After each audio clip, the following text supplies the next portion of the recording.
Hello, my name is Patricia Pozo-Rosich, and I am the group leader of the Headache and Neurological Pain Research Group here at the Vall Institute of Research.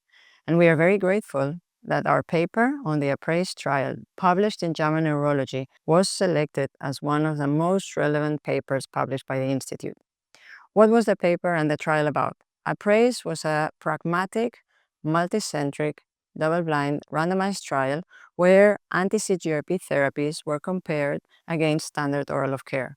And what we found was that those patients who were randomized to receiving Erenumab did much better, both in the efficacy, tolerability, and had more adherence after 1 year of treatment if they were on Erenumab in comparison to those who were on standard oral of care preventive migraine therapies.